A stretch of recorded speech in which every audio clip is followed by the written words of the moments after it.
Hello, ladies and gentlemen, boys and girls. Welcome to Fantasy Fireside with me, Andy, and Colin, where we discuss bits of Warhammer Fantasy lore. Colin, what are we talking about today? Today we're talking about the big boys that love to eat, the ogres. Yum yum. So, Indeed. I think it's worth pointing out that this is probably going to be a bit shorter than some of our previous episodes because I think it's fair to say they're fairly one-dimensional as far as factions go. They're not the most narratively heavy of factions, ironically, but they're a good time. Yeah. It's kind of like some of the orcs. Like the orcs in 40k definitely have some heavier hidden characters, like Gazgul, of course.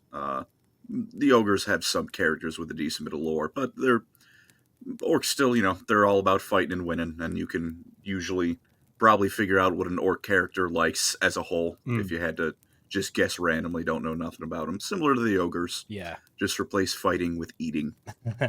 Well, this is the thing. It's been one of the. I think it's actually been the most frequently requested episode topic we could do. But before we get started, with that in mind, with the orcs and the ogres, they're kind of similar on the surface. And you say like one eats, one fights. How do ogres from Warhammer Fantasy differ from maybe some other typical ogres in other fantasy settings, or are they more? If you know an ogre from one setting, you'll know what they're like here. Well, they're definitely not like Shrek. There are not many layers to these ogres. There are layers of fat and muscle, but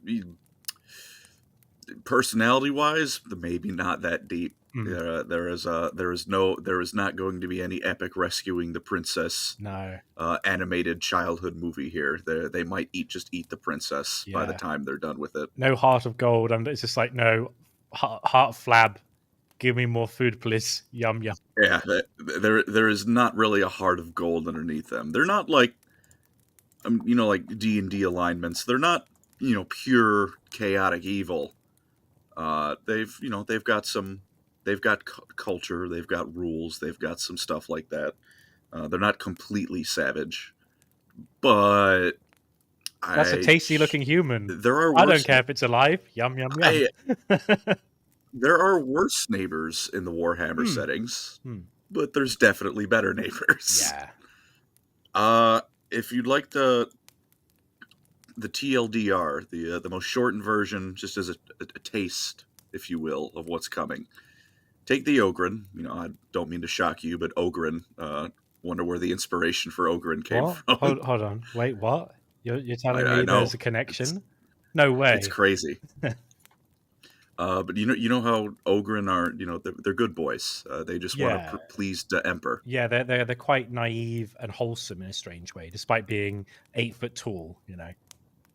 We'll make them about 30% wider, and they're not the Emperor's nicest little boys. Yeah, it's like take the character creation and you go width all the way to one end, and then just like selfishness all the other way. Just like what's the word?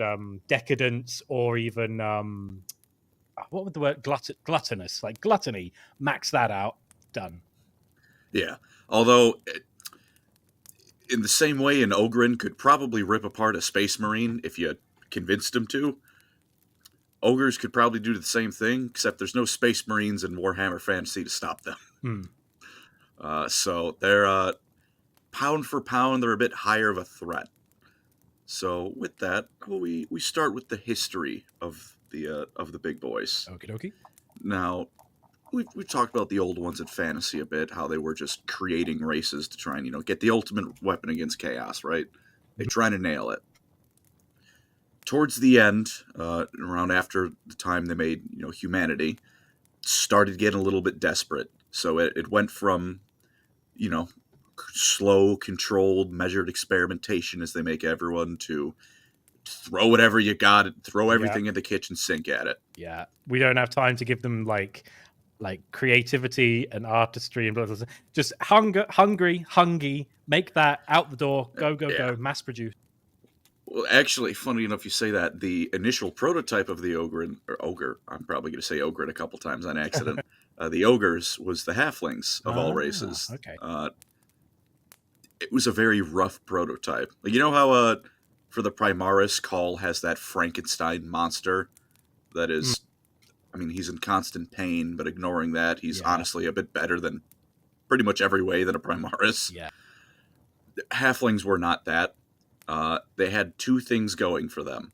They're as smart as people, uh, and they're pretty damn resistant to chaos. Uh, they could more or less juggle Warpstone if they wanted, and probably come away from it fine. Whereas if you or me touched it, I hope you don't mind that your arm is now a tentacle. Well, because we haven't really talked about the halflings before on the Fantasy Fireside. Like, could you give us like a very brief, like, okay, what makes them unique in the setting compared to the other ones? Oh God. Or is that a tall order?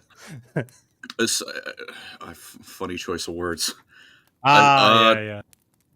Aside from like the being highly resistant to chaos things, take halflings from like the hobbits from Lord of the Rings, but imagine they were designed by someone who is incredibly racist against hobbits. Oh no.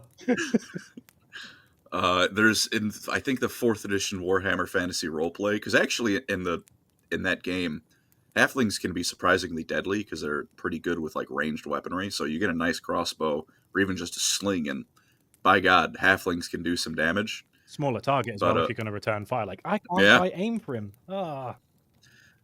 there was a passage like an elf talking about him because there's some stuff about how all the races view each other. The elf was like, "Well, they're very nice, but I kept misplacing my wallet, as it were.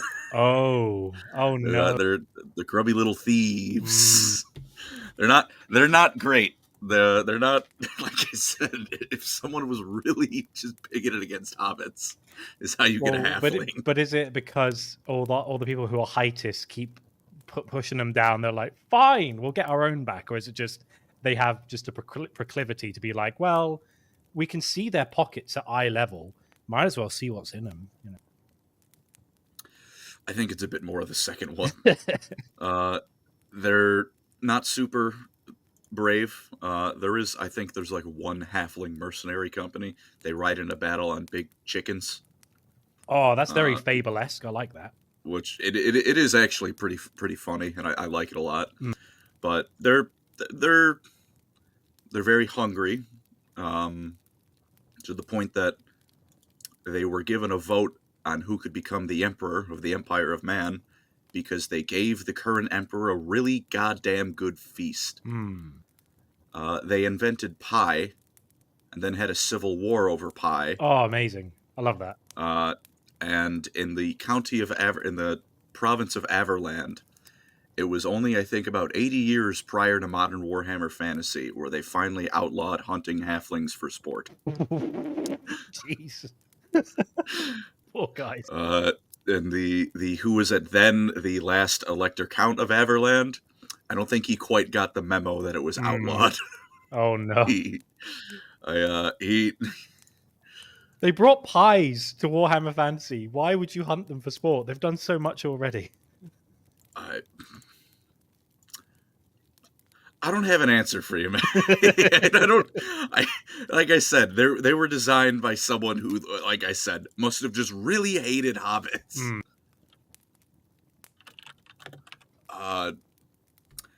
Yeah, I got nothing for that one. Just their designer must have just had a real grudge against Tolkien. Yeah. Just, I read Lord of the Rings once and I hated it. It's rubbish. Ugh. Tom Bombadil sucks. Just having a hissy fit. And yeah, so halfling hunting aside, always get a smile on my face whenever I read about that. That was all right. So one more slight aside. Is It was any art of this? Just I imagine the idea of like a human holding one up by his like leg upside down. He's like, it's like a machete in the other hand. there's not, but without too much details about that because I'm not 100% sure how the game's going to go. They might have wanted to make like a little thing out of it. Another Warhammer fella, YouTube friend we've got, we were doing a Warhammer Fantasy roleplay campaign. and I was a halfling named Borbo Freebo, who was meatball shaped. Nice. And the first person I met, he looked at me and said, "Colin, this man is from Haverland." And sure enough, that man did not like me for being a halfling. Oh no. But halflings aside, I did say they were a prototype. Sure enough, what was next for the old ones after the halflings was the ogres. The ogres were, for the most part, an upgrade on halflings in every way. The only downgrade was ogres are a bit dumber than the average person. They're not full-blown orc. It's like, I wouldn't even say they're halfway between like orc and human. They're is there a similarity? But they're not the smartest people around. Is there a similarity between them and Ogrins? They're not like the naive children sort of thing, but they are just a bit like, where's the burgers? I probably a little bit smarter than an Ogren. I think the average ogre could definitely count to 10. Cool. Once he runs out of fingers, we might have some problems. Yeah. But a little bit smarter than an Ogren. It's definitely easier to trick an ogre than it is a person, but they're just a little slow. Yeah. I want you to assault that castle. Why? There's like an entire roast chicken in there. Really? There's like 5 of them. Yeah? Go. Okay. Yeah, pretty much. Of course, the flip side of that is if you're lying about the chicken in that castle, they're big enough that you are now the chicken because you lied to them. I ate all the guards, but I still want my chicken. Yeah. I do like the idea that they, in contrast to halflings, it's like, oh, halflings get bullied all the time. You're not bullying these guys. No. So a little bit dumber. And the other thing is, the halflings have a massive appetite. They could probably eat like 3 times as much as you or me need to eat in a day. They're half as tall, halfling. The ogres are about twice as tall as us, and 3 to 4 times as wide. Yeah, double the height, 4 times the gut. Amazing. Yeah, they eat a lot. But that being said, they're still resistant to chaos. They can choose to fall to chaos, but if they don't choose, probably not going to fall. They're just going to hit the guy. Can they eat chaos stuff and not get corrupted? Yes. Ooh. They have tried to make demon soup before. I think with some limited success. Amazing. Corn soup. I'd love that. Putting corn with the corn. Amazing. Yeah, they're like they mostly hit the mark on the ogres. And again, they're a bulldozer in combat. If ever you go to an ogre's party, don't get the chaos surprise, whatever you do. No, like they're resistant to chaos, so they can have the corn soup all day long. You will probably mutate on the spot. Yeah, but they're having a great meal. You have the soup and eyes start forming on your forehead. You're like, is there cinch in this? I'm allergic to cinch. Oh no! My doctor said to limit my Slanesh intake. Soup? Oh no! I'm feeling horny all the time. No. Yeah, it's for the ogres though. Again, great stuff. Again, they're massive, so you can't threaten them. They're not like the elves and dwarves where it takes them 5 million years to have a single kid. So one loss in combat isn't the tragedy of a generation. They're, in spite of being a little bit slower, they can use magic, so they're not so stupid that they can't. And they're ambitious, so they're willing to get out there, and they're like not so set in their ways like the elves and the dwarfs. They're seem like the old ones in all ways. Nailed it. They just didn't have time to finish it. They wanted to curb the appetite just a bit. Big guy's still going to eat more, but let's tone it down. And the area they were gifted, which was right above China, the ogres are kind of fantasy Mongolia. Wasn't quite finished. The environment wasn't quite ready to suit the ogres and be fully permanently sustainable for them. So let me guess, they ate everything and ran out of food and went, right, we're going to expand. Pretty much. Nice. And it was never finished because, as we know, chaos comes into the world, old ones piss off, elves and lizardmen are taking care of the problem, dwarf god marches right into hell, and yeah, now we have chaos. Lovely. Ogres, for their part at this point, we give the old ones their credit. Their homeland did sustain them for a decent while. I don't believe exact dates were given for how long, but a good amount of time. Like, the ogres will live there for at least a couple hundred years, bare minimum. What's the is there like a name for where they live? They have where they live now. It's called the Mountains of Morn. I don't quite know what the equivalent of where they live is the problem. Just thinking of the great famine of Morn. It's just like, how long did it last? Like, oh, we had food for like a couple of years, then we started like breeding. I'm pretty sure I can try to find a map of it, because if I'm remembering correctly, I believe I can send you a picture. Okay. Because it's right above.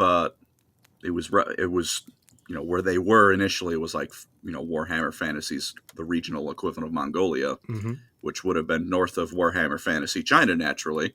So that is the borders of the Great Bastion of Cathay. Okay. Where beyond is where I presume the old homeland of the ogres was. Now it's all chaosy. Yeah, it's not looking great. Not much greenery. But initially it wasn't too chaosy, because again, the ogres were still there, and every time Khorne decided to try his luck, demons would find out that they can in fact be eaten. So that wasn't. For now, they were good, but like I said, after a long enough time, the environment wasn't built to sustain them like it was for the elves and the dwarves. So they ran out of food as more and more ogres kept being born. They ate everything. First, they wander on down to Cathay, because it's right there. And they learned more or less the height of the technological advancements they would reach. Fire and the wheel. So they can cook their food now. That's good. They can pull it around in carts more effectively. That's good. I did have a question, because you said they use magic. Is most of their magic just like heat pot quicker, cook food quicker? That's what I want. Season this. We'll get to their magic. Okay. It's great. But yeah, they went down to Cathay, and that was where they discovered for the first time, damn, people taste good. So they started eating people. Oh no! Which naturally, for a quick side tangent into Cathay, they're led by the Dragon Emperor, who, even more than Sigmar, probably the closest thing fantasy has to Big E. He's just Big D, Big Dragon. Big D energy. Yeah. Pissing him off by eating all of his followers went about as well as you would expect for someone whose closest equivalent is the God Emperor. Yeah. So, but he had a bit more of a. I'll give the Dragon Emperor this. He had a bit more of a creative streak, I would say, because instead of just killing them all, he dropped a comment on their homeland. Wow. Which killed 2/3 of them, got rid of all the remaining food, and then drove them out of Cathay. The ones that were left. I must admit, I like the idea of the stragglers being kicked out of Cathay. Are you familiar with that that meme of that Australian guy? It's just like, what is the charge for enjoying a succulent Chinese meal? It's like, the meal was a person. No, it was except the meal was the people. Yeah. Yeah, so that meteor too must have been alive, because it burrowed to the molten core of the planet, which, by God, how hard did he pull it down from the heavens? And I'll send you a picture again of what it looks like. It's called the Great Maw.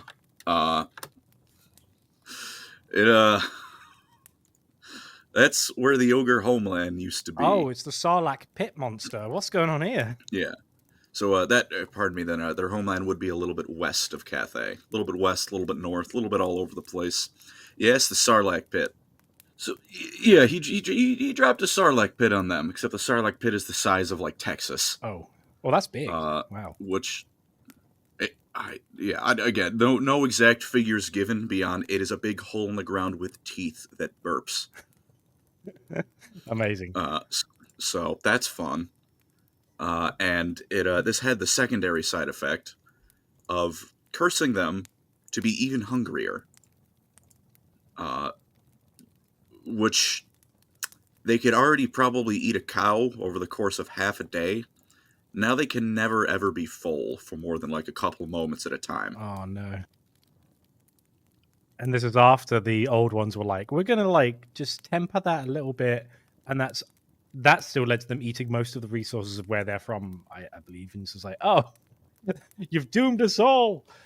Dragon. Yeah, that was like after the initial creation, before the old ones could fully pull them back from the hunger train. Now they're cursed to be hungrier. The Hunger Games, if you will. I've got a question though. Yeah. Do ogres eat each other, or do they draw the line there? Oh yeah. Oh, fair In enough. fact, I was about to say they have no food left because a meteor just hit what was left of their homeland after they ate most of it. They were driven out of Cathay, so people's off the menu again. All they got is each other, which turned into calling it a civil war, right? That's a bit too complicated. There was no like ideology here or anything like that. It was just survival of the fittest. And so they just started eating each other. A civil gnaw, if you will, because they were gnawing on each other's bones. Yeah. Oh, so what it and like the survival of the fittest.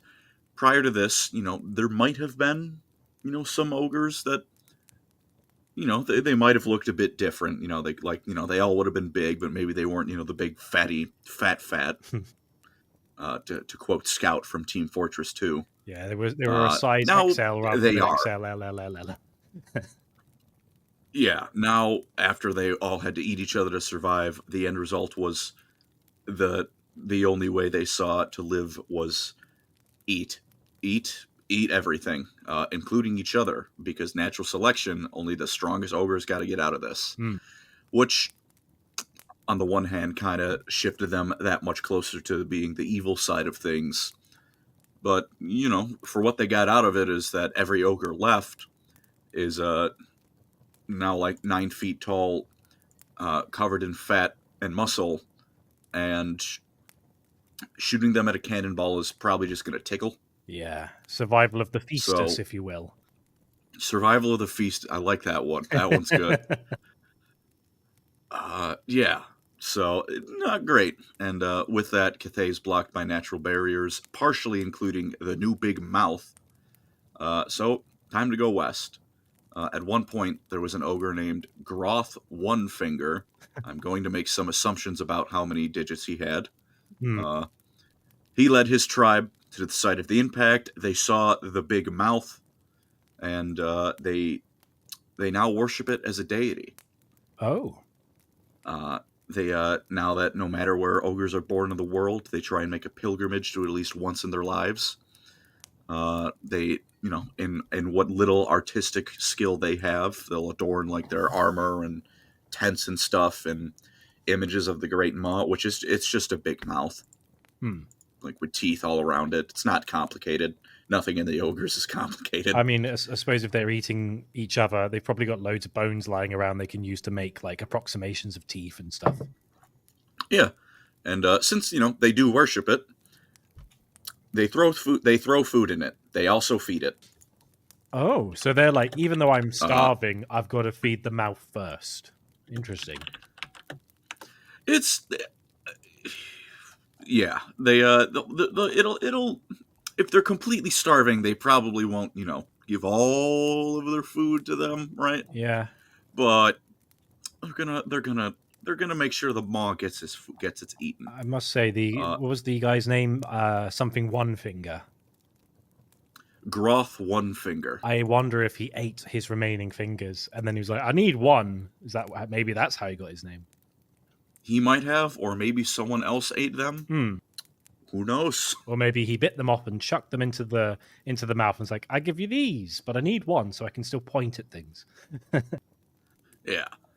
In exchange, now they have the first of their 2 lores of magic they can cast. The Lore of the Maw. Oh. It lets them cast Fist. What? They cast the spell, and then a big magical fist comes from the sky and punches down. Oh. And if you're under the fist, you kind of get Tom and Jerry'd. Oh, okay. I thought if it was mouth magic, it would be more like a big chomping mouth that but a fist. Okay. Fair enough. I believe, if remembering from Total War, one of the spells is like a big rock mouth that comes out of the ground, so that's also an option. Well, that's cool. Yeah. Other stuff like that, like it's all about eating and stuff, so it gives them a little bit of regeneration, it gives them a little bit of resistance against missiles, lets them hit harder, because you got to kill the thing. Well, you don't need to kill it to eat it. You got to disable the enemy to eat them. You have to subdue it. You have to subdue it. You don't need to necessarily kill it, and in fact, just stun it for a few seconds so you can get your mouth around its head. Once it stopped moving, once it stopped mostly moving, it's time to eat. But with that, we're going forward a bit more. So the ogres are one of, if not the first races to go across all the borders, like, of the land the old ones gave them.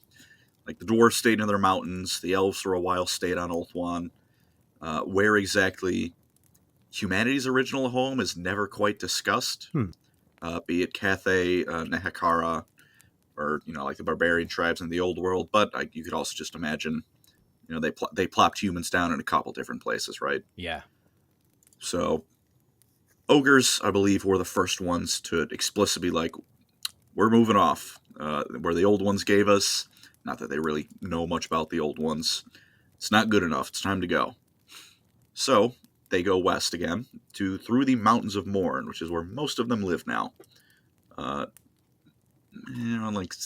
go like 60 to 70% of them live. They're pretty nomadic, but the biggest concentration of ogres is here.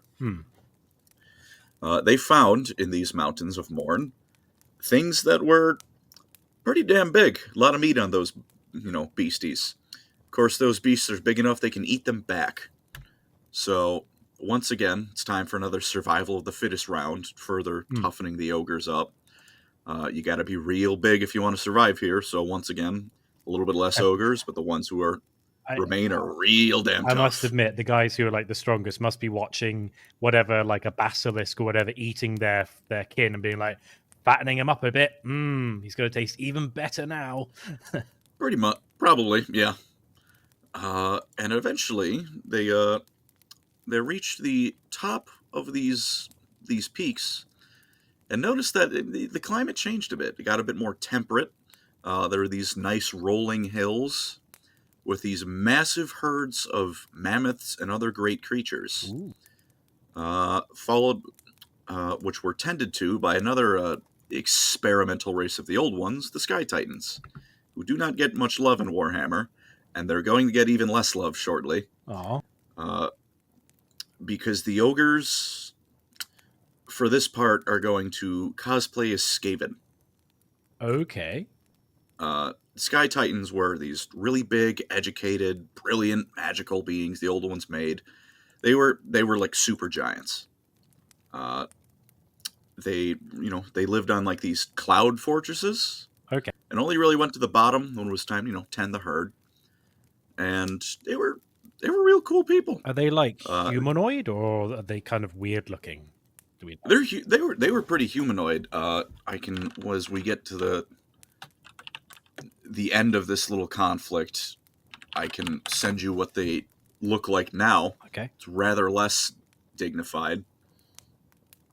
But early on, yeah, they're pretty human looking. They're noble, educated. They walk upright, no slouch, no nothing like that. Chill people. The ogres started eating their cattle, which upset them. Yeah, it upset them. The cattle were very big, so sometimes the cattle would fight back, and usually took all of an ogre tribe to take a single mammoth I on, must admit, but that's a whole lot of meat you get from that mammoth. I'm envisioning Skyrim at this point, where you get in the first area near Whitehall and you see the big mammoths and the giants. You're like, oh no, they're hitting Yeah, me with and then clubs. and then you get hit by one and you join the Tamriel space program. Exactly. Yeah. Which is about how it happened. Sky Titans not happy you're screwing with the mammoths, so they fight a war against the ogres to get rid of this annoying pest. Which, again, is as a running theme. The Sky Titans did kill most of the ogres in what is called the War in the Sky, which is a pretty cool name. But even with their further reduced numbers, still like 100-1, if not more, against the Sky Titans. Okay. And they tended to live alone. So how it would usually go is a Sky Titan killed a whole lot of ogres. They would catch him and then eat him, quite frequently alive. Oh. Until most of them were eaten. They were actually like pretty chill with the old ones themselves too, because they were real cool. They'd be a protagonist faction if the ogres didn't waltz through and eat them. Same old story.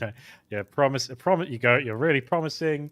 You're going to get a good job. You've got a degree, and you're eaten by ogres. Ah, too soon. Yeah. And the end result was there was two paths left for any. The last of the Sky Titans were so big that they're kind of like orcs, only without the fighting. They just get bigger and their skin more like stone-like and tougher as they age. Okay. They again, I have no idea what exactly happened here. They set sail on fortresses built on top of clouds. Where they went, did they survive this journey? God only knows. Wow. That plot point doesn't really come back. I'm just imagining them on clouds in space. Like, how are they doing this? I don't know, but it's kind of funny looking. Yeah. Waltzing in the void on a big puffy cloud. Mm-hmm.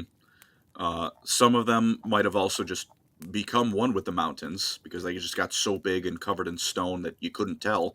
And the last few, they devolved a little bit, and then a little bit of inbreeding happened, and then a little bit more, and then a little bit more devolving, and then they turned into the modern giants of Warhammer Fantasy, who are significantly smaller, significantly dumber, still about 50 feet tall, and can pretty easily beat you to death. Yeah, that definitely looks like a Skyrim giant quite a lot. Compared to what they were, pretty tragic fate. Yeah. Nowadays, they mostly just follow Beastman, Greenskin, and Chaos. If they're bribed with booze and the promise of a fight. Quite sad. The alcoholic faction, brilliant. More so than the dwarves. Mm-hmm. So with that, the ogres have once again eaten everything here and kept going. They climbed the peaks of the giants once again, and now we're properly all throughout the mountains of Morn now, like it's one of the big mountain ranges between the old world and Cathay. They started interacting with more races more. For example, first off, they found more animals than they could ever hope to imagine. They finally found a place that can sustain them permanently-ish. Permanently-ish.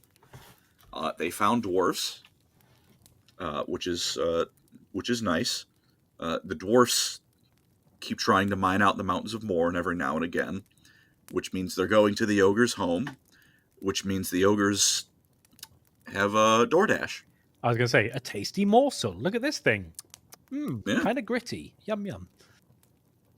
There were greenskins there too, because this is a Warhammer setting. If you look hard enough, you're going to find an orc. Humans also scattered every now and then, and of course the Skaven, which they also ate. And in fact, if I say something alive, just going forward, they eat it. Do they have any adverse effects of eating Skaven? Nope. Oh, they seem like a good counter then. Just like chuck a bunch of ogres in. They'll sort it out. That's a pretty reliable solution. And actually, we're going to get kind of something like that soon. They kept some at one point. They captured some goblins to keep as pets, which they bred and ate, of course. Nice.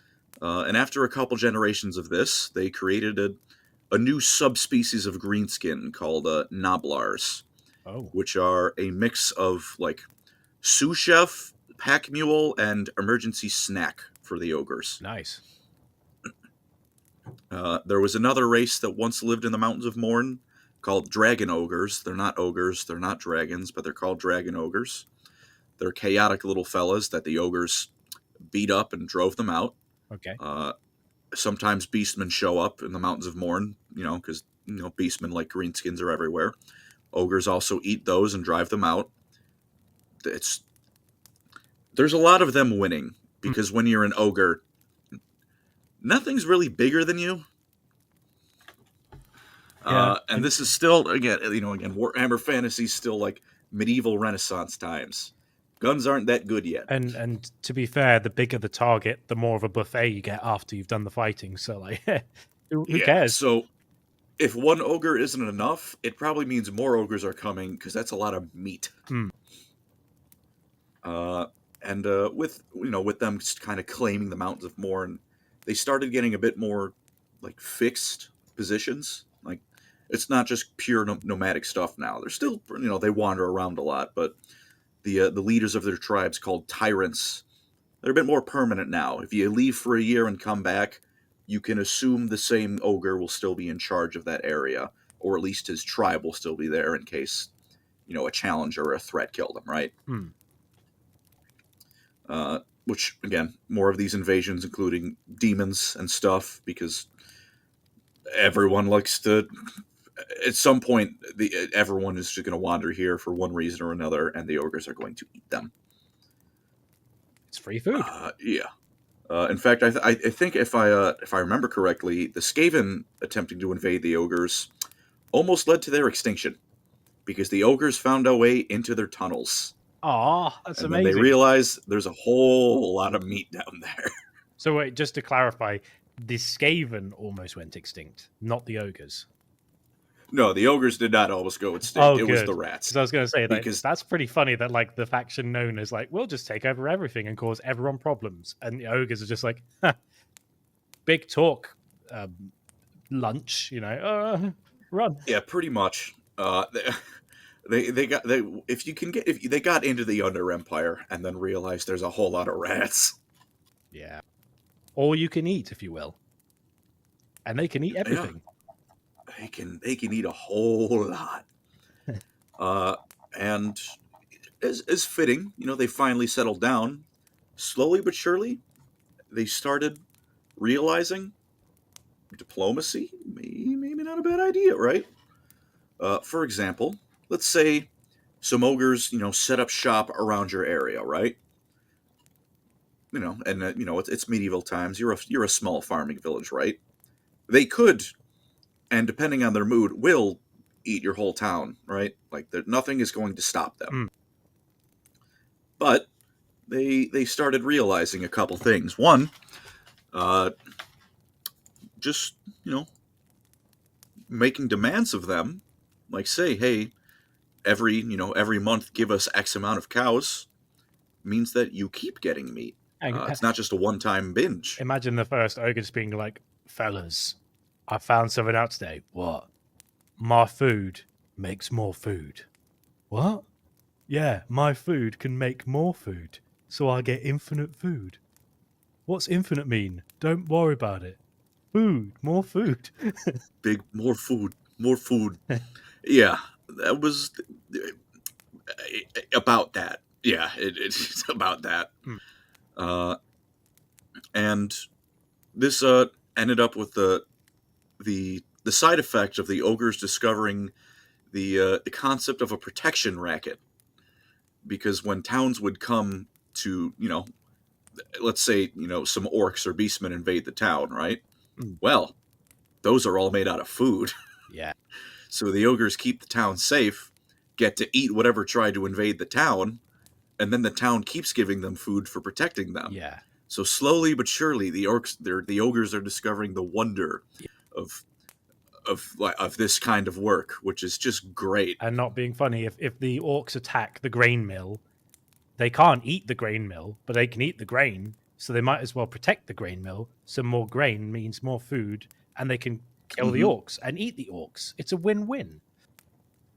Yeah, it's like slowly by proxy educating the ogres, because they're not going to farm. They don't. I don't believe they really farm, but they're smart enough to know that someone who does farm makes food. So if you keep them safe, you get more food. And they can't fight the orcs like we can, so we'll just do it instead. Yeah. And if one of my And then brothers you eat the dies, orcs. I'll eat my brother who's died. I eat no matter what. I'm eating good no matter what. Yeah, it's great. So we're kind of getting to modern ogres. They're everywhere. Like I said, most of them are in the Mountains of Morn, but most isn't like, 90%. Like I said, like 60, 70% are in the Mountains of Morn. A lot of them are still nomadic, go all over the place. They'll come back to the mountain, the Great Maw at least once if they can help it, to, the ogre religious pilgrimage. But they're everywhere. They're like orcs. If you look hard enough, you're going to find an ogre eventually, probably eating an orc. They're a little over the place.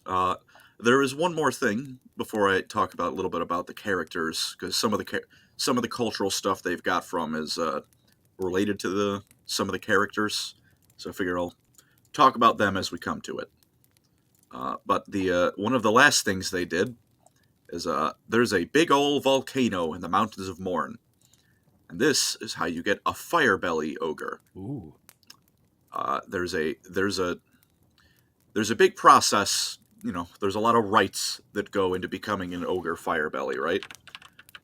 The end result is you become a what is it? Like you can cast the Lore of Fire, right? Okay. The part of the way of doing this includes them drinking the lava. If I remember correctly, there's also they have to drink down something called devil pepper curry. Wow. Which is burns their gut, an ogre gut, and you better believe they can eat spicy food. For most of them, does not mean much to them. And I believe it's also noted this curry is also useful for ending sieges. So Chuck it in the assume it catapult. tastes. Why not? It'll break down the walls. Assume it tastes and smells like whatever that image brings to mind. I'm just imagining the horrendous heartburn you get from even the ogres eating that. They're like, "Oh, I got heartburn." Oh yeah.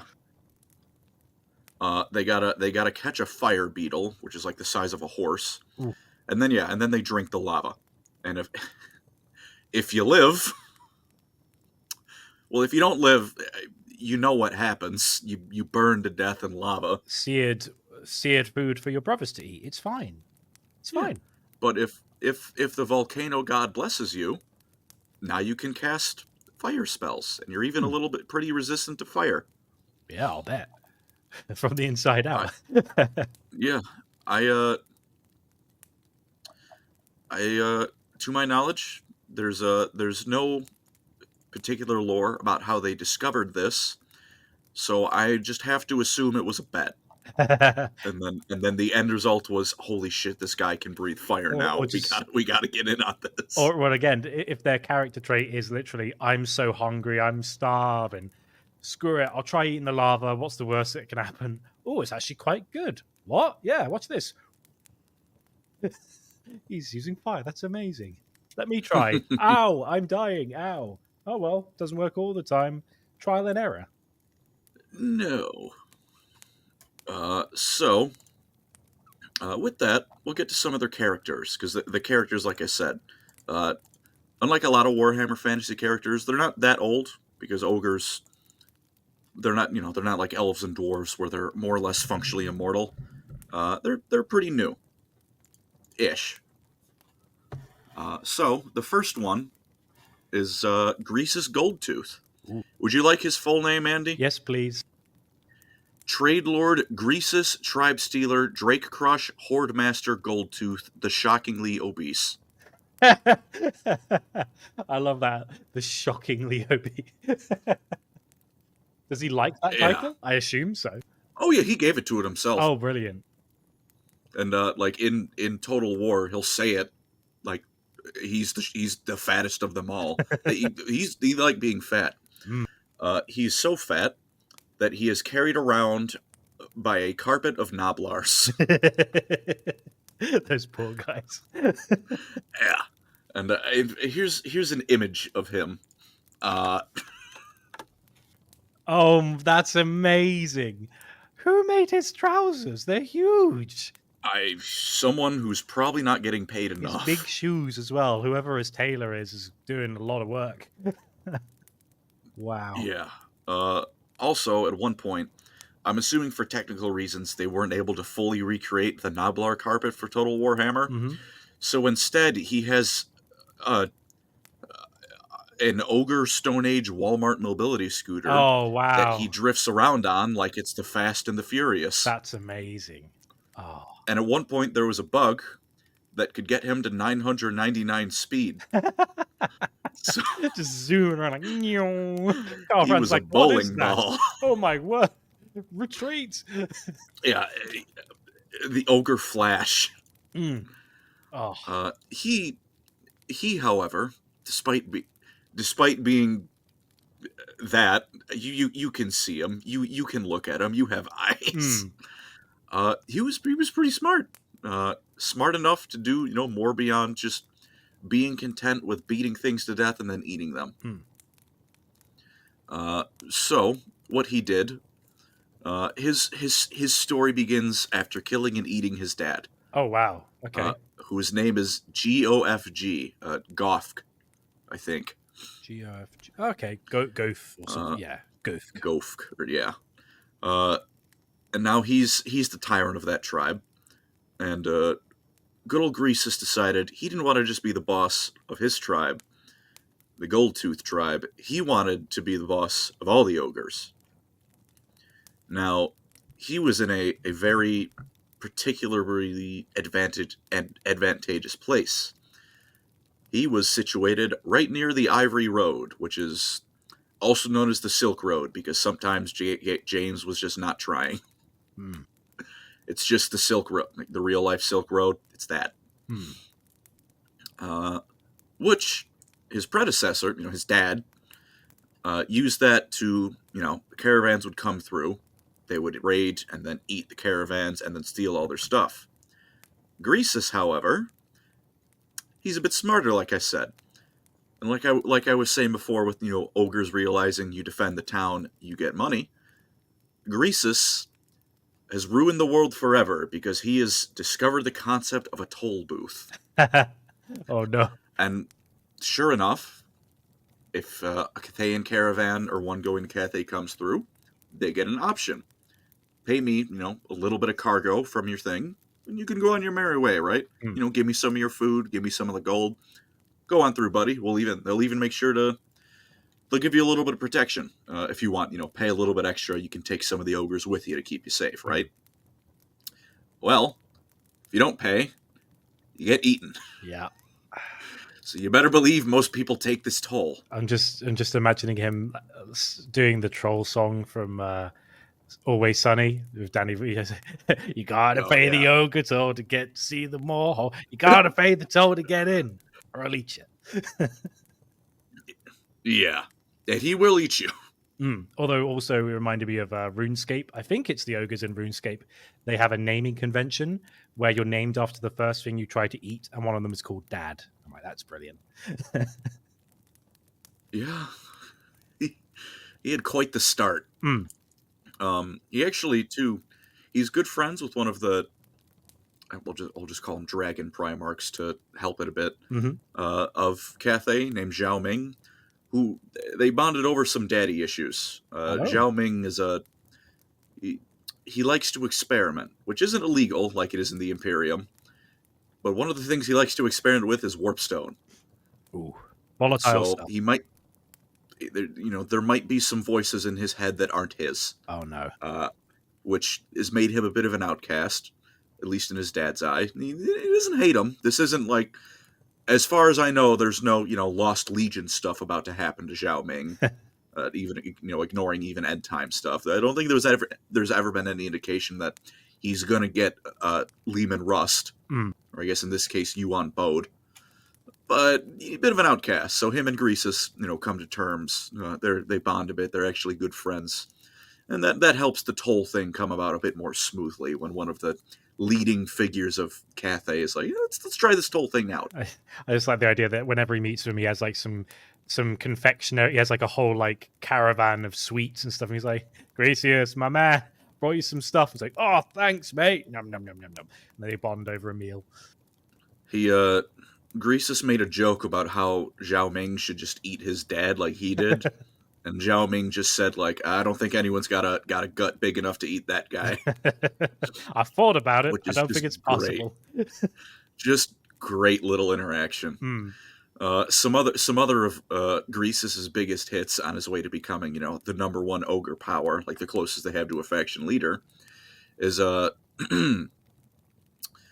was a tribe that refused, to join him, so he buried them alive by causing an avalanche, which he did by throwing boulders at them and yelling so loud it caused an avalanche. That's awesome. Which is just great. Come spring, he approaches another tribe to challenge the tyrant there to a guts out pit fight. And the guts out thing is important. We'll get to that, but it means you're not protecting your gut, the most sacred part of an ogre body. This is to the death. The way he won is the other tyrant was a lot bigger and stronger, right? Greasus is fatter. So he let the other tyrant, Greasus was the gentleman, he let the other tyrant get down in the pit first, right? Okay. And then Greasus belly flopped onto him. Oh, no.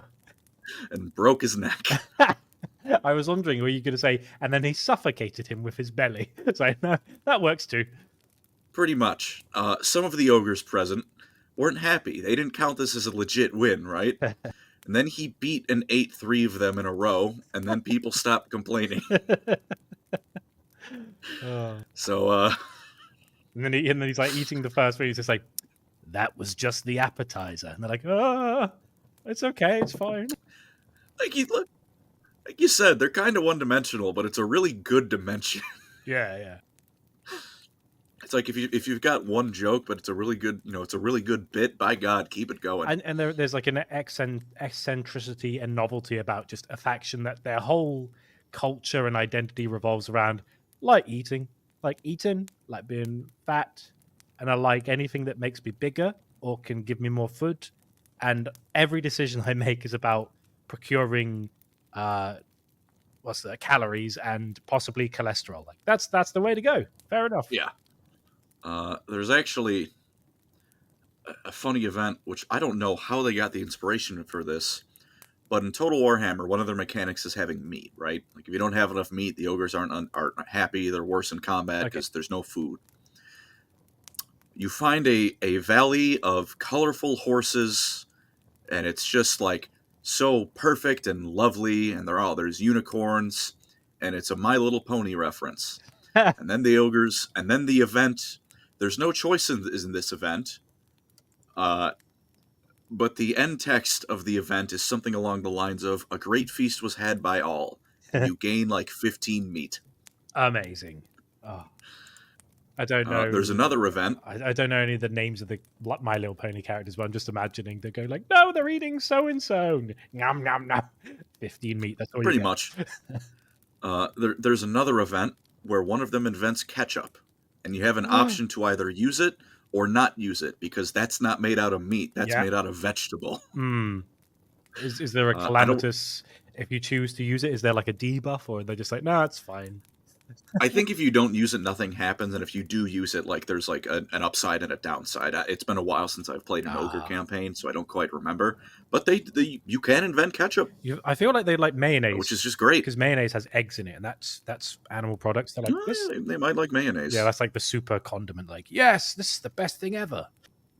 You should if you ever in Warhammer Fantasy, float the idea around. Although if you're wrong, they're going to eat you. Yeah.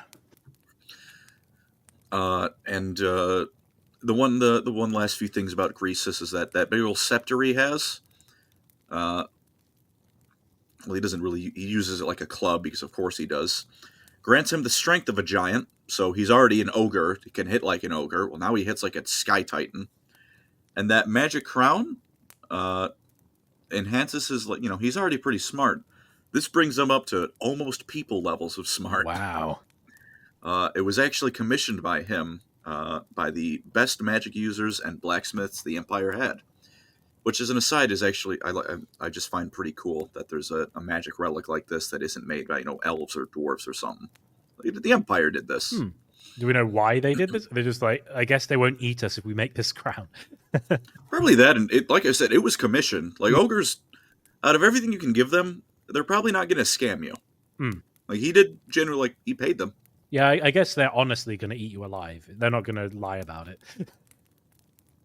No, not at all. The next ogre character, so I can talk a little bit about that whole gut thing, is Brag the Gutsman. Ooh.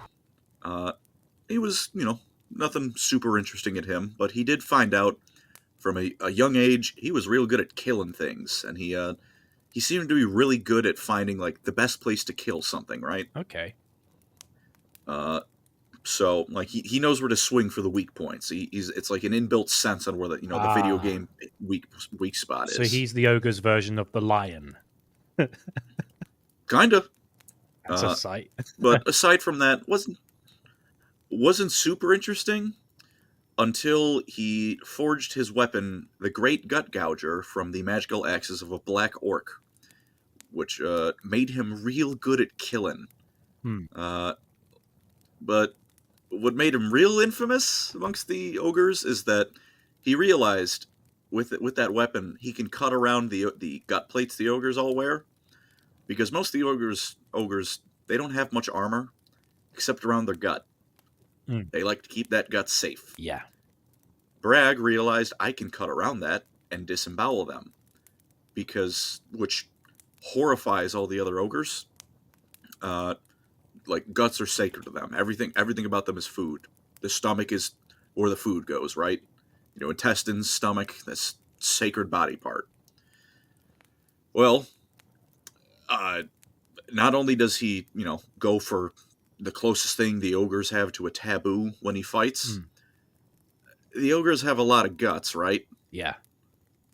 Well, when you rip their guts out, it is a very long process as all of those guts spill out. Pretty much irreversible because they're Stone Age people, and it's agonizing because your guts are unraveling. Yeah. So he became almost immediately, once he figured this one out, a social outcast, which he didn't care about. Kind of like the lion. He didn't really care what people thought of him. So he just became like a one-man murder machine, and would just kind of he's just nomadic. Everyone likes having him around at first because he's real good at killing, right? But they don't like when he stays around, because if at one point he's hated also, so someone's going to probably challenge him, he rips their guts out and then he gets kicked out, which he doesn't care about because then he just repeats this process all over the place. And he doesn't have a following. He's just like on his own most of the time. Is that the idea? No, he'll just he'll just show up for, to another ogre tribe, hang out for a bit, gets kicked out, rinse and repeat. Okay. He wears an executioner's hood because he's aware people view him as an executioner, so he's like, well, I'm gonna play it up. I can't beat him, might as well join him. Yep, play it up. Yep. And he can never become a tyrant because his reputation is so shit that even if he kills the old one, no one's gonna follow him. At least he's like, oh, this is my thing. I'll just do this. I'll be the executioner guy. I've got my own look. It's fine. I'm unique. Yep. So that's a bit rough. Next one is Scrag the Slaughterer, who's, the name says most of it. He's Scrag. He slaughters. Next. with some meat hooks, he has a giant cooking pot attached to his back that he grabs around. And as he fights, he throws people into it. To be fair, that's quite an ingenious solution. Like, I don't want to fight Yeah. or eat. Why not do both at the same time? I can cook and kill simultaneously. I'm a genius. He's got some specially trained Noblars in service directly to him, which incidentally means they outrank a lot of the ogres. And whatever, when he just tosses back and he misses something, they just grab it and dunk it in, which is great. Like a basketball, like just like dunk, it's in the pot. He was the head slaughtermaster of his tribe, which is just a lovely a lovely term to call your head cook. What ended up and the reason he has those chains attached to him is because he cooked his tyrant's favorite Noblar and then served it to him, where the tyrant hacked off Scragg's hands, had the pot chained to his body, and then threw him in some tunnels.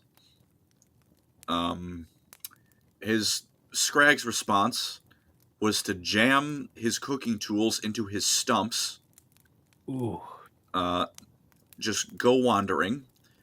He found this thing called Gorgers, which are ogres that have been starved long enough to go a bit feral. Okay. And after he killed enough of them and threw them in his pot, the Gorgers started following him as if he was the leader of a tribe, almost. Okay.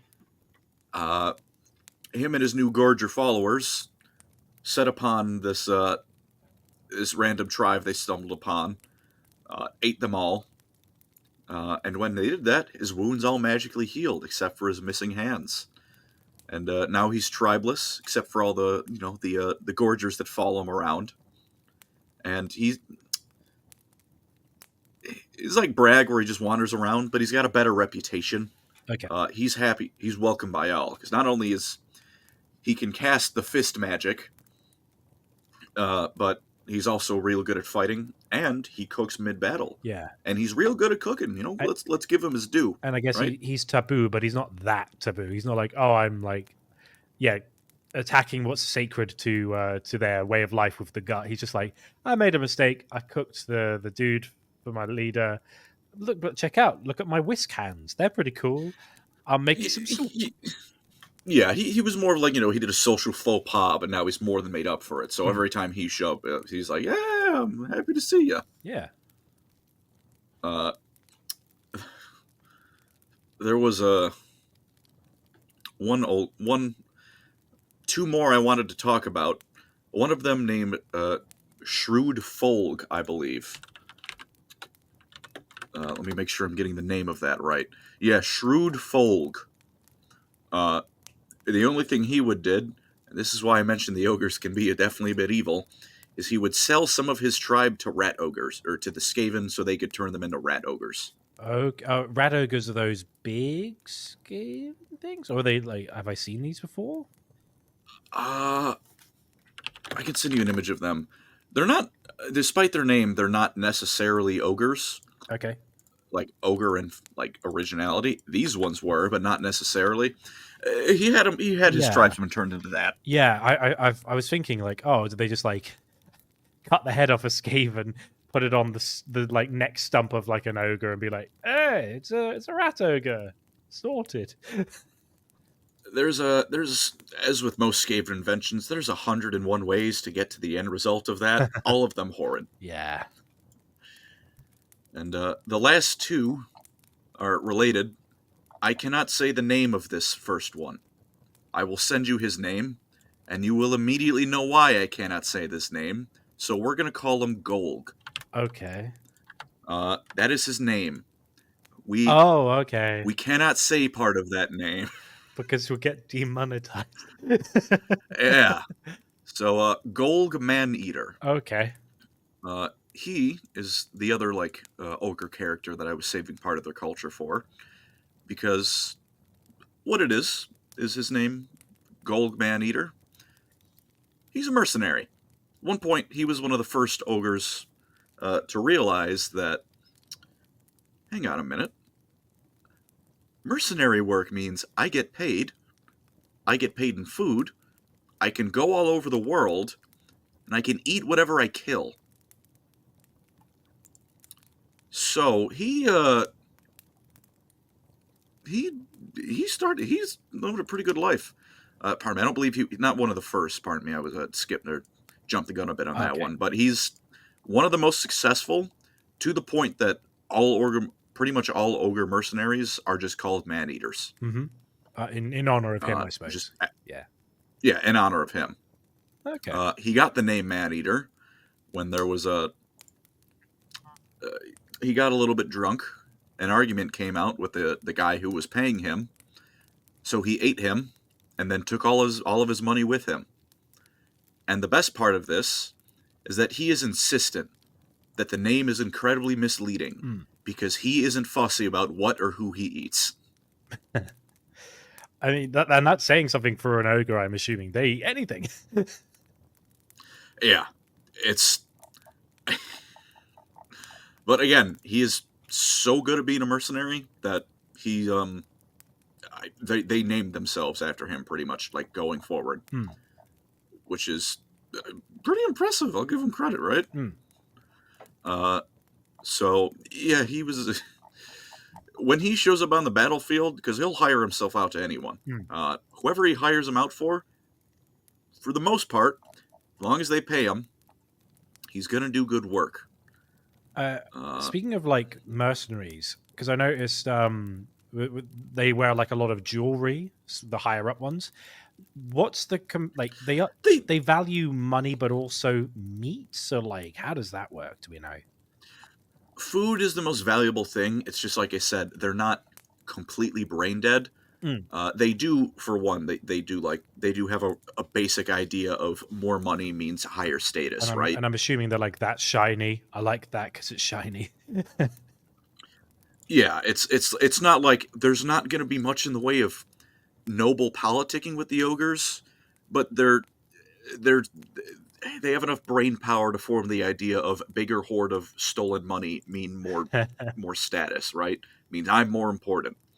And they also, like I said, they are smart enough to realize I can pay for food with money. And then the person who brings that food will keep bringing me food when I pay them, instead of me just eating them. And could there be like an element of the size of their gut is revered in their culture, but by showing ostentatious jewelry, they could be like, well, I've also worked with other species like the humans, so I also have alliances, so you should respect me because I got this crown and this jewelry and this stuff. And is there like an element of that maybe?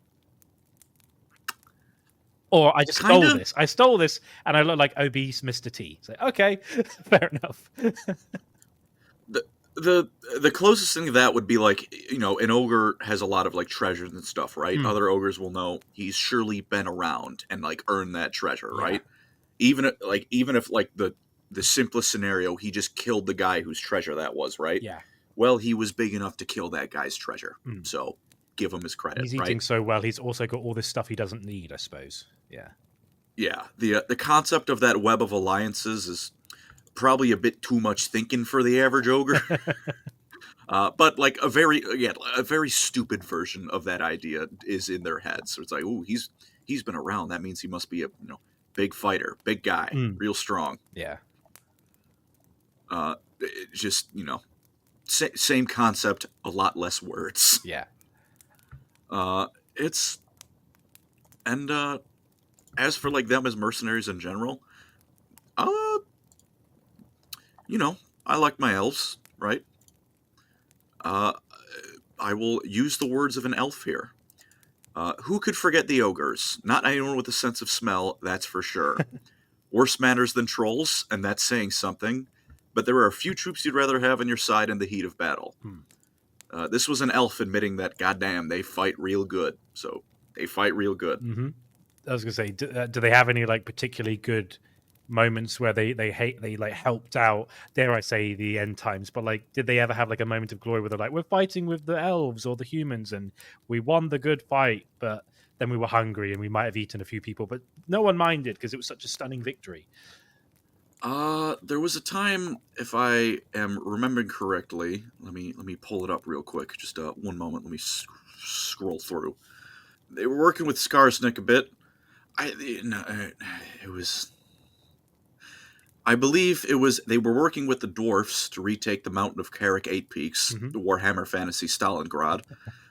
Something happened where they didn't like working with the dwarfs anymore, so then they were working with the goblins and started eating dwarves. It was very messy. Mm. The the ogres don't do too much like shaking and moving on their own because they don't care much for it. Yeah. They care to eat. Yeah. And if they get to eat, yeah. Oh no, pardon me. What happened was our good friend Golg, right? Golg can't finish your name. Was hired by the dwarfs to fight against the Skaven, and the ogres did do this quite successfully. And then the greenskins promised them more money. Oh. Okay. So then they betray the dwarfs. And then the fight gets even more out of hand because it's a three-way brawl, very quickly turning into a four-way brawl. So Gold just decides, I have enough money, this is not worth it, I'm leaving. Yeah. I've had my food. I'm full for now. Let's go, lads. Go find somewhere else to get some food. Yeah, so that... They're mercenaries. The highest bidder gets them on their side, right? To their credit, they are... I choose to believe that was just some end times. We need the good guys to lose shenanigans, right? Mm-hmm. Because for the most part, a man-eater is going to be... He's aware that if you keep eating everyone, who hires you the moment a better deal comes with, no one's going to hire you anymore. Yeah. So they'll usually at least wait until that contract is up before they start going, hey, I'm going to eat you. They'll give you like a chance to either, renew the contract or walk away because they're going to someone else now. Yeah. I'm just like envisioning, surely there must have been attempts by the Empire or someone to be like, hey, let's go to like an encampment of ogres and be like, right, we've got a Skaven problem. We can promise you like months of food, lots to do. It's in your best interest. And if you want, you can even keep the land because it's infested with Skaven. We're probably not going to root them out. Just come over here. It'll be really fun. Here's some sweets. Here's some, here's a boar. Here's 12 boars. Come and help fight. And they're just like, okay.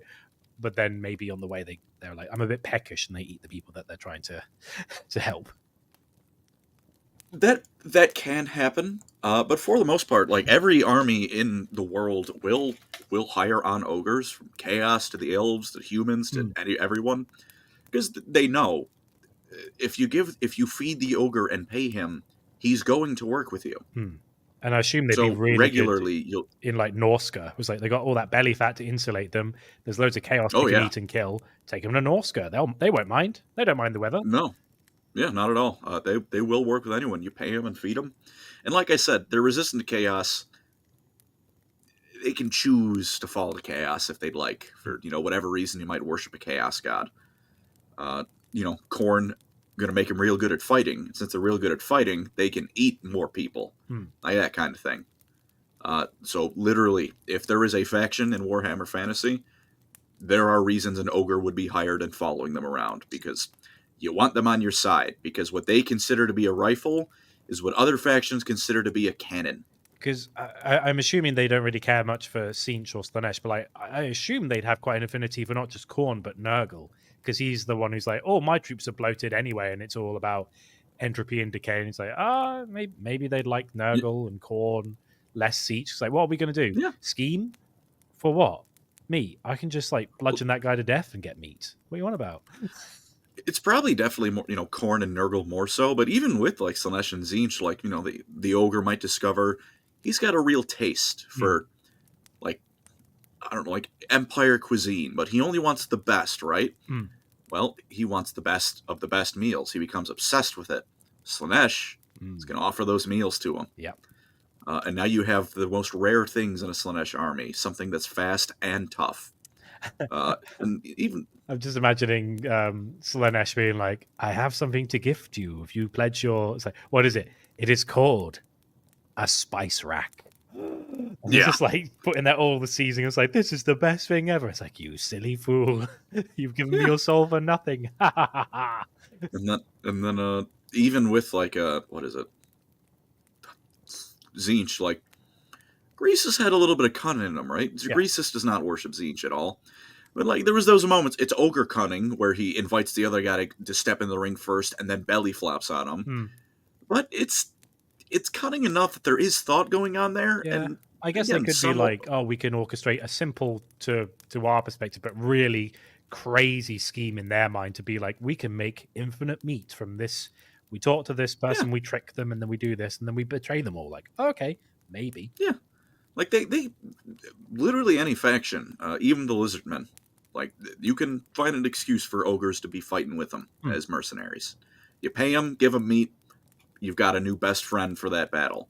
And like I said, that end times thing, I choose to believe that's end times garbage because they know if you keep betraying your employer, you're not going to get employed anymore. Hmm. So with that, they can also learn a little bit. Sometimes they try and join the culture they're a part of, which for a variety of reasons Often ends in usually, tears. well, it can end in tears, but a lot of the times it also, like, the people just let them. Like, for one, let's say an ogre decides he wants to be part of imperial nobility. He's got a whole bunch of money from his mercenary career, right? He wants to join the finer things in life. He doesn't really understand the finer things in life. He doesn't really understand politics. But tell me, Andy, are you going to tell the 9 foot tall thing of pure muscle and fat Yeah. that he's not allowed at your fancy dinner party? No. And also, Yeah. he doesn't know any better. So it's like, I gathered you the finest boar in all the land. And it's just like, this is just like this the cast offs that's been like mulched together in like the butchers at the end of like his shift. He won't know any Yeah. better. Just give But him a then, big like his big slab of mincemeat. Awesome. Num num num. The finer things. yeah, Yeah. the way you handle that is you accommodate him. You say, we will of course give you the finest meat, and then you slap all the fat and gristle down on his plate, Yeah. which if anything he's gonna like more because fat good. Give him all the knockoff jewelry And that's then like not worth anything. Get him a tailor to like help him extend his waistline for his trousers. Like, I can get you a really yeah, good tailor, and then the tailor's like taking them. It's just like these smelly trousers. It's like, oh, is this like blood? Yeah, there's loads of blood in this. Oh, it smells. Yeah, just add a few more inches to the waist. It's fine. Okay, if I have yeah. to. And if some snobby Bretonian nobleman who's visiting goes, this is horrible, the ogre uncultured. The ogre, you now have mid-dinner entertainment as he eats the noble alive. Yeah, and guzzles all of his wine as if it's like Ribena. He doesn't know any better. It's like, it's fine. Glug, glug, Yeah, glug. That is from yeah. the chateau. It took 1,000 years to cultivate. Glug, glug, glug. Oh, no. So he's not often, but you will see them like in nobility places you would not expect to find one, but they decide they like it. So, sometimes again you might find a very big and fat dwarf slayer who's not a dwarf, but the rest of the dwarfs are going to look at him and go, well, there's a lot of cultural reasons this doesn't really work for you, but I also really want to watch him wrestle a troll, so he's allowed to stay. I have a morbid question. Yes. So, everyone's favorite necromancer, Nagash, could he resurrect I'm assuming he can resurrect an ogre, and then because he's all like bones and no skin, make him like suffer an eternity where like you want to eat but you don't have like a digestive system anymore or a belly, and just have like this although I suppose he doesn't really need to have sentience if he's being necromanced, but I assume having a gigantic ogre skeleton would be quite terrifying. Yeah, he could absolutely do that. Like they're in lore, like necromancy can be anything. It's just for model and tabletop reasons. It's just people skeletons, right? It's he could do that. And in fact, the soul thing, like he could very easily put your soul back in your necromancer body and torture an ogre like that. It's usually not worth the effort. And Nagash doesn't like anyone, but ogres in the grand scheme of things are pretty far down his shit list because even he knows, well, I could probably just give them money and then they'll help me kill things. Then I betray them later once all the killing Yeah, is done. just Nagash in his skeletal voice, like, I do not hate the silly fat men.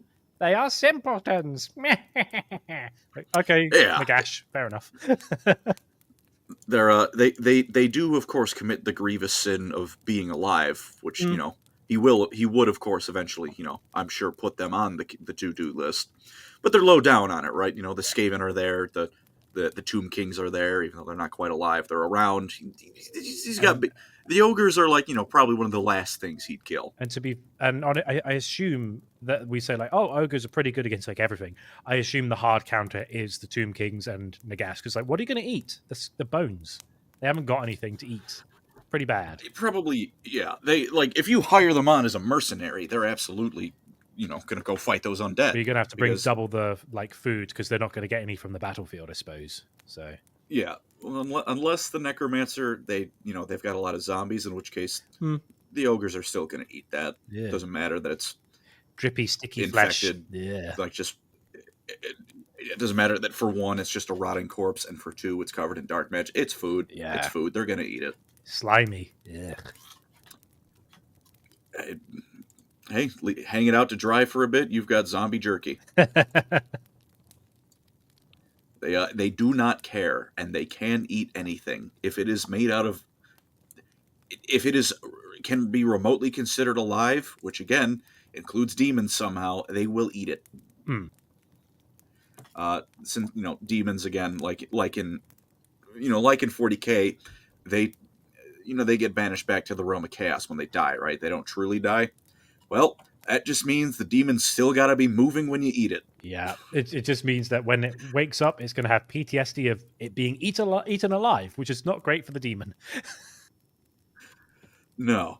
In fact, they're so good at fighting that their Total Warhammer trailer was a Khorne invasion, I believe led by Scarbrand, resoundingly defeated. Ooh. I was just going to say, like, I'm just imagining this, like, poor lesser demon of Khorne. It's like, what's your name? My name is Krant Rice Eaton. Like, huh? Yeah, I fought the ogres in 3 battles, and every time I got eaten, and that's what they call me now. Oh, poor guy. Because the thing is, they're not smart enough to invent the cannon, right? They're smart enough to know that if you put metal in it, put gunpowder in it, and then light it, you've got a really big gun. Which is why, like, part of why they join other cultures sometimes, they're not smart enough to realize the subtleties of whatever culture they're joining, all the different aspects of it. They are smart enough to appreciate some of the bits they like. Like, again, dwarf slayers, they get into big fights. Big fights mean big food. Ogre's now a dwarf slayer. This giant battle axe is really good at making cutlets out of my enemies, so they're easier to eat. Amazing. He doesn't understand the whole, like, forgecraft of the weapon, or like the prestige. It was just like, this cut good makes meat smaller. Brilliant. He doesn't understand dwarf craftsmanship, or that a slayer is not a good thing to be. That's a death cult. But he sure knows wrestling trolls is fun, and then you get to eat it when you're done. So, dwarf slayer ogre. Wow, that's Galmaraz. That's a pretty cool hammer. It's a bit too small to tenderize the meat. I don't think it's so great. Fair enough. Yeah, except most people they might say that to are not going to correct them because it's an ogre. Exactly. So they're, like, on their own, they're not movers and shakers, but they will be hired by people who are, and that's when the problems start. Because an ogre, again, like I said, sure, they're relative to, like the Skaven or humans. They're not the most numerous, but they don't reproduce as slow as, Skaven or it's like elves and dwarves. There's a decent amount of them. They like to travel. They like to get paid. They do like to fight. Everything eventually comes back to eating, but they like fighting. They like their trinkets. It's that's why I made that video, that if you had to live in Warhammer, you want to be an ogre. I remember that. I do have a question though. Is there such a thing as, like, how long do these guys live for? Is it the case of if they keep eating, they keep surviving? I want to say they're roughly like human-ish lifespan. Okay. Can be longer. I believe they can get up to like 120 years of age, so a little bit longer than a people. Uh, but they're fighting a lot. Most of them don't reach that age. Yeah. They do absolutely age because there was the guy the one I'm already forgetting his name. The Shrewd, the guy who sold his kin to become rat ogres. Yeah. He's like old, hunched over. He's a grumpy old man who's also a monster, but you ignore that. To the point, like his tribe actually does show up in Total Warhammer, but he's old and hunchbacked and old, so he's got a henchman who does the diplomacy lines and stuff. But it is his tribe, which is a nice little touch. So you don't want to fight them. That is the end of it. You do not want to fight them. For their little bit of end times lore, they did not do much. Greasus got into a fight with Grimgor Ironhide, which is doesn't sound like it went well. Suicide by orc. No, it did not go well. Even for Greasus. He got his skull bashed in with his own club. Ooh, no. And then with that, he joined Grimgor's Great Wa, where all of the orcs and goblins in the world were a part of it. And then now most of the ogres are a part of it. And then he went to go... And then there was a Cathay before Grimgor went east. And then he went east. And then there was not a Cathay. And then Grimgor turned back around and went west. And then there was Chaos Dwarfs. And then there weren't Chaos Dwarfs. He seems to be quite powerful. I mean, even for an orc, it's like, hot damn. It's like, that's 2 empires gone. Amazing. Grimgor only died in the end times because Archaon had to cheat. You know how Draconnian has a demon in it? Yeah. Archaon's sword has one too. And then Grimgor headbutted him so hard he couldn't see the future anymore. So he had to let loose the demon to help him kill Grimgor in the sword. Which also broke the sword. And in previous lore prior to the end times, he actually just no holds barred beat the piss out of Archaon. You don't fight Grimgor. Good advice. Which Greasus learned the hard way. Some other stuff. Their end times lore again is not terribly interesting. There's that stuff with good old Golg and Carrick 8 Peaks where he worked with the dwarfs, then he worked with the orcs, and then he decided it's time to leave because this is getting too messy even for me. And all the mountains of Morn started erupting. The whole homeland, just lava everywhere. So they started fleeing, and that turned into a big old mass migration, which, like I said, then turned into Greasus being like, I'm in charge of all of you, and he's big and fat, so they agreed, and then Greasus got Grimgord, and then that was kind of really the end of anything notable happening with the ogres.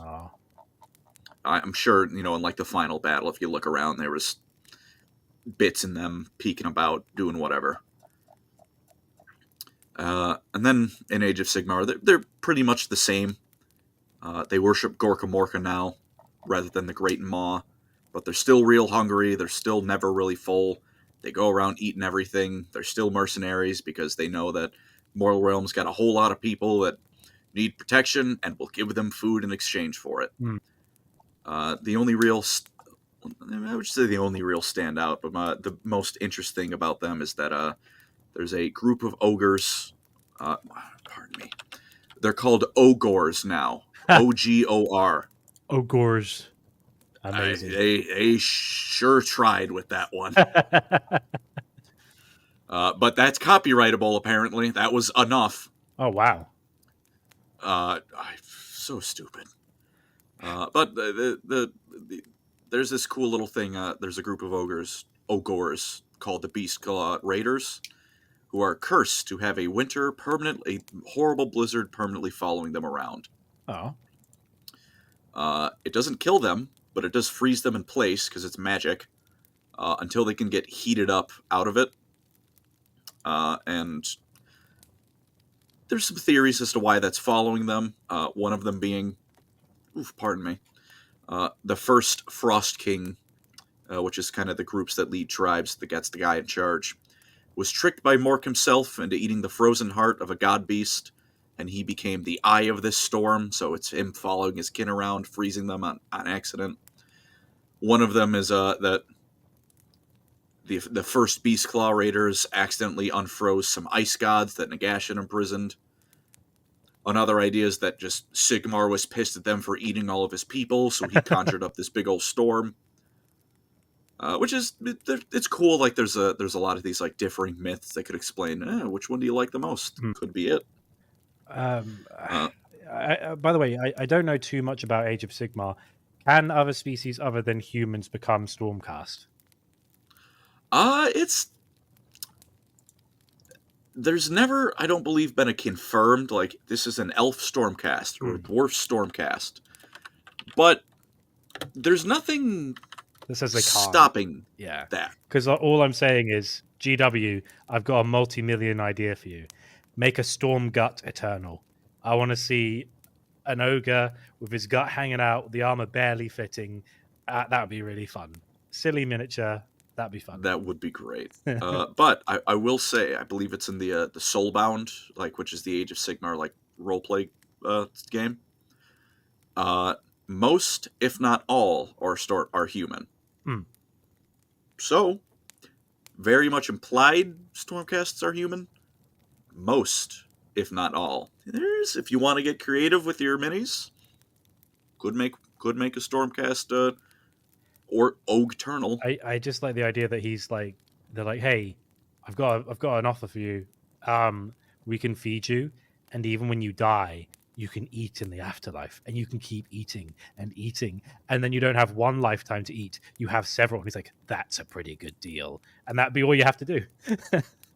That would probably be enough to convince them. Also, here's a very fun image I found, which is, it's not an ogre Stormcast, but someone made a Tau Stormcast. What is that? I don't know who got that inspiration, but it's kind of funny. That's crazy. He looks quite buff for a Tau, I've got to be honest. That is a... If the actual Tau had that, they'd probably be a bit more successful with their expansion. But that is, for the most part, the ogres, and a little bit of the ogres from Age of Sigmar, because... Like you said at the beginning, they're pretty one note. There's not the most to them, but it's a really good note. Yeah, I mean, they're fun. It's like even things like the dwarves, or the dwarves have a lot more, but like the Skaven, they're just like pestilence. They're just there all the time, being a problem.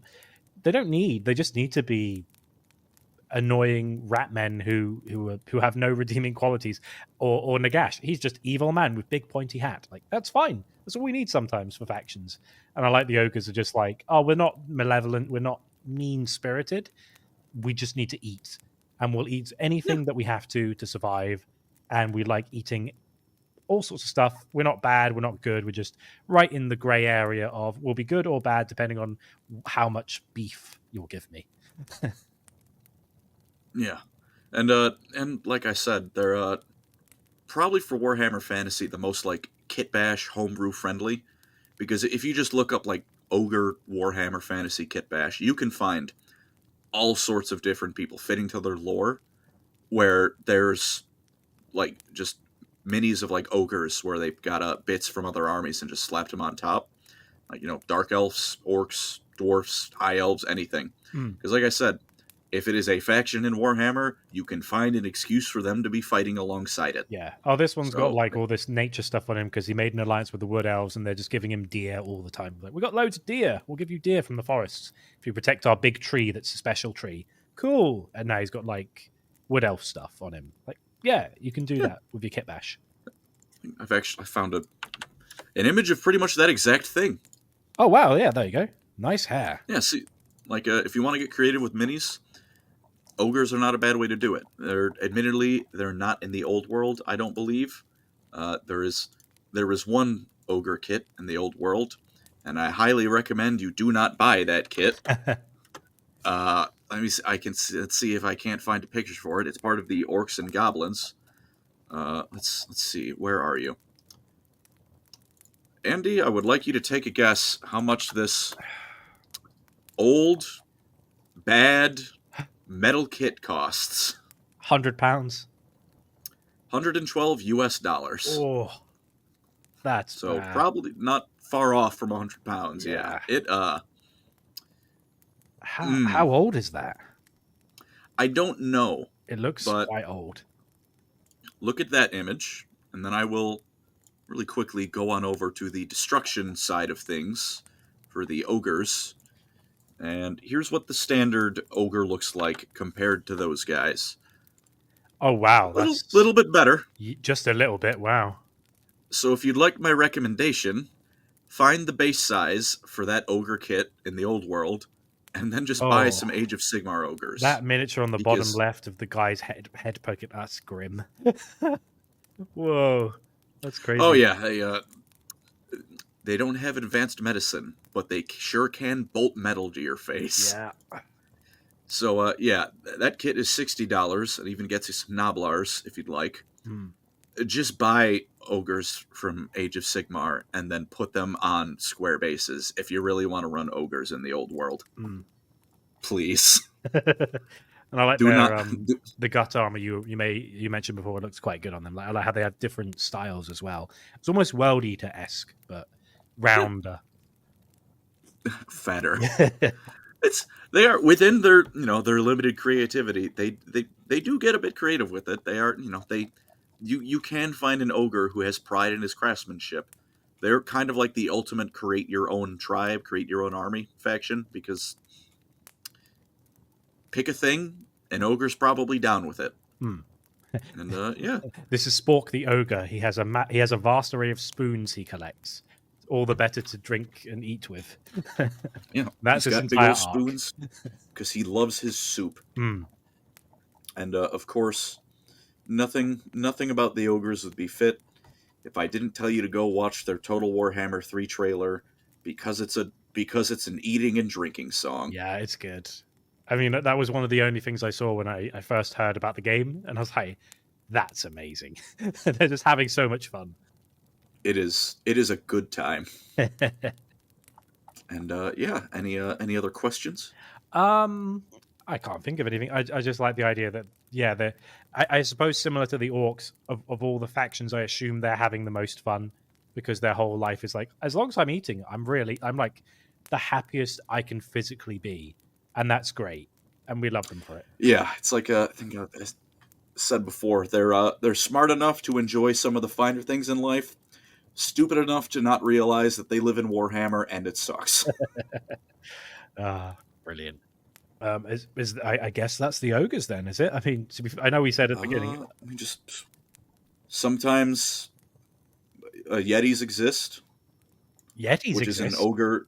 What? Yes, it's an ogre that's gone feral, grown fur, and become a Yeti. Wow. It's called a Yeti, or Yhete. Oh, come on. It's a Yeti. Yeti. You could even be that might not be how to pronounce it. It could still be pronounced Yeti, but you could have been like, you could have used like silent words. Like you could have been like, what's it, like GNE? It's like Gnetti, but it'd be like you pronounce it Yeti with a silent G. Like you could, Gnetti, GW. So lazy. But I mean, yeah, there's just like any other smaller things. Like there's as with other army, like Space Marine chapters, there's different ogre tribes that specialize in different things. But for the most part, you find an ogre, you can pretty reliably assume what they're gonna like the most. What they like the most is food. Do not go to an ogre empty-handed, or you're gonna be their lunch or breakfast. No, you will be the food. Oh, I guess one last thing I did forget about a little bit. They get along with halflings real good. Halflings are real good cooks, and I don't think it was ever confirmed, but there might be some little instinctive thing going on where like they know, like, hang on a minute, halflings were us as prototypes. And for the halflings part, if they cook for an ogre, they have an ogre protecting them from all the big scary Averlanders that want to hunt them. It's a pretty good deal. So yeah, halflings, a lot of the times, they're one of the few things an ogre won't just eat out of hand. They might still eat them if they piss them off, but for the most part, it's like your little brother. You're not going to eat your little brother. It's like your cousin. You're like, cousin, what's on the menu tonight? Don't worry about the wolves in this little camp we made in this like eerie forest. I'll protect you. What are we eating? Mushrooms. Okay. Got any geese? No. Okay. Eats the halfling. Like, okay, well, at least they'll give you a chance. Yeah. They try, and they know the halflings love their feast too. Halflings love to eat, ogres love to eat. It's a match made in heaven. Yeah, you could theoretically have a carnivore ogre and a vegan halfling, and they'd be able to be like, I don't like meat. Well, I don't like vegetables. Hey, we can work together. We can come to an arrangement. It works. Yeah. The halfling cooks all the meat, and the ogre brings him vegetables for himself. And they both drink a lot of good beer. Deal. Yeah, it's a good time by all. And I think that should be the basics of the ogres. Eat, more eat. I know we said, this would probably be a short one, but actually we're like an hour and a half plus at the moment. Yeah, I was actually surprised how long that went. Done quite well, really. You saw it here. The most comprehensive ogre video on Warhammer Fantasy you'll ever see, because unfortunately I assume they have no budget. Indeed. So I didn't look, I will admit. I made an assumption that I don't think they have any books. Oh, that's a shame. They have an army book. Well, there's so much potential for silly stories. Really, like, if the orcs can get away with it, surely the ogres can too. That's a shame. Yeah. Oh, this is the Italian version. This looks more like German. I don't know. Well,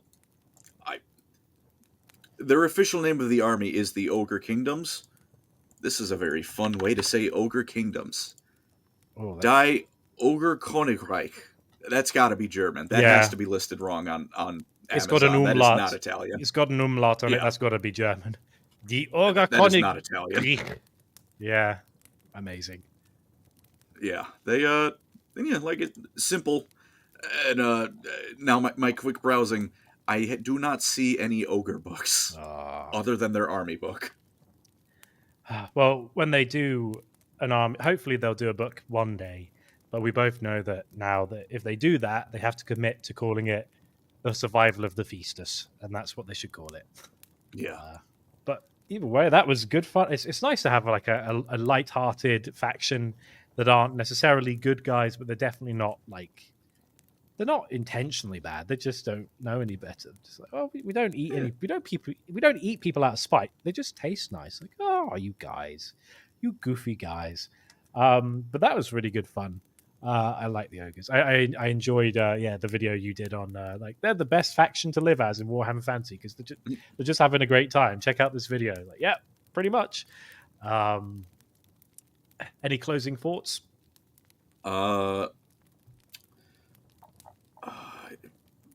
Please make them not be unfun to play in Warhammer Total War. Oh, they're not very good to play as. Their roster is fun to use, but one of their mechanics is those mercenary contracts, right? Mm-hmm. Except the problem is, if you follow those mechanics, it makes you randomly go out of your way to attack people. And because this is a strategy game, that's just declaring war on someone else for like $50. And also their camps can't move once you put them down. So once you leave an area and you're done conquering it, you've now just got a camp sitting there that you can't really do anything with. So it is could be better. Again, I haven't played Ogres in a long time. Maybe they fixed them. But I was not a big fan of their playstyle. But their lore and their in-battlefield mechanics, very fun. So surely I would have thought the best mechanic would be like you want them to attack the biggest possible army because there's the most possible food.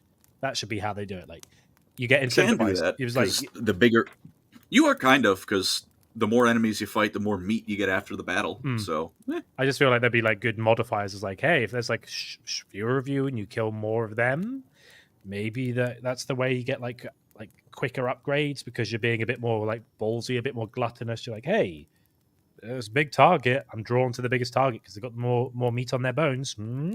Maybe. you kind of can. Like, you can spend meat to buff your army. Mm-hmm. So there is kind of like that, and the bigger army you fight, the more meat you get from the end of the battle. Okay. But some of their mechanics away from that were not the most fun.